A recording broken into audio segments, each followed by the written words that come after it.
Why do enlightened beings who have realized non-duality still engage in worship and devotion? If everything is one, then whom are they worshipping? This paradox is evident in the lives of great masters like Adi Shankaracharya and Ramakrishna Paramhansa. Both of them experience the highest truth. There is no other. All existence is one, and everything perceived is merely an illusion. Yet, despite this realization, their lives were filled with deep devotion. Adi Shankaracharya, the great proponent of Advaita Vedanta, composed hymns filled with immense love and reverence for Lord Shiva and the Divine Mother. Similarly, Ramakrishna Paramhansa, who attained the ultimate oneness, remained a devoted worshipper of Goddess Kali. Why did they, despite knowing that there is no separation between the worshipper and the worshipped, continue their devotion? For someone who has not realized non duality, devotion is understandable because they see themselves as separate from God. Their prayers and worship come from a space of seeking, from a belief in duality, that God is separate, and they must reach or merge with Him. But what about those who have already dissolved this illusion?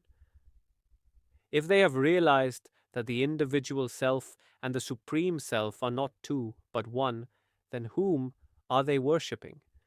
This apparent contradiction has puzzled many seekers. To understand this mystery, let's take a simple analogy. Your eyes can see everything around you, but they cannot see themselves. To see your own face, you need a mirror. Similarly, the infinite consciousness, Brahman, which is formless and beyond all concepts, cannot see itself directly. So it manifests as creation, as a reflection, in order to experience itself. This world, this illusion, is like a mirror in which the Absolute can witness itself. The Advaitic truth states, "You are Brahman." But if Brahman alone exists, how does it experience itself? The answer lies in Maya, the cosmic illusion. Through Maya, Brahman seemingly divides itself, allowing it to recognize itself. This is why great masters continued to worship. They knew that the deity they adored was none other than their own self. The act of devotion was not a search for something external, but a joyous recognition of their own divine essence. For a realized being, worship is no longer a means to an end. It is not about attaining something or reaching a higher state. Instead, it becomes an expression of love, a celebration of existence itself. Adi Shankaracharya did not compose hymns to seek liberation. He was already free.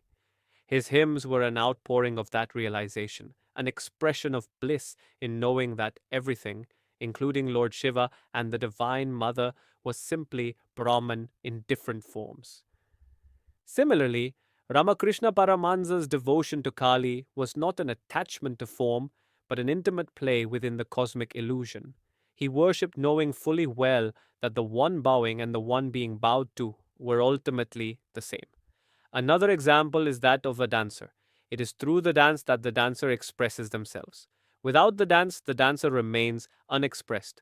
Without the dancer, there can be no dance. They are inseparable, yet they appear as two. Similarly, creation is the dance of Brahman. It is not separate from Brahman, yet it appears distinct. The enlightened beings, though fully aware that the dance is an illusion, still participate in it because the dance is the means through which Brahman expresses itself. The highest realization is not in rejecting the world, but in seeing it for what it truly is, an extension of the one reality. Many think that liberation means dissolving into nothingness and losing all sense of existence, but true liberation is not the absence of experience, it is experiencing without illusion. This is why realized beings continue to engage with the world, but with a completely different understanding. They live in duality while being rooted in non duality.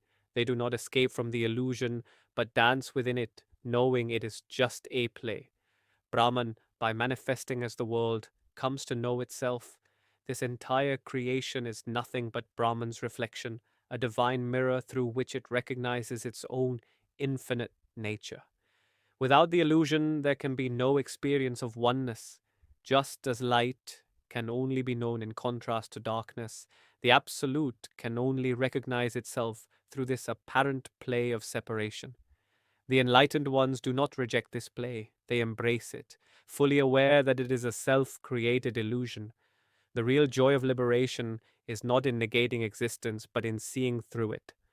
To recognize the non dual, one must first live in duality.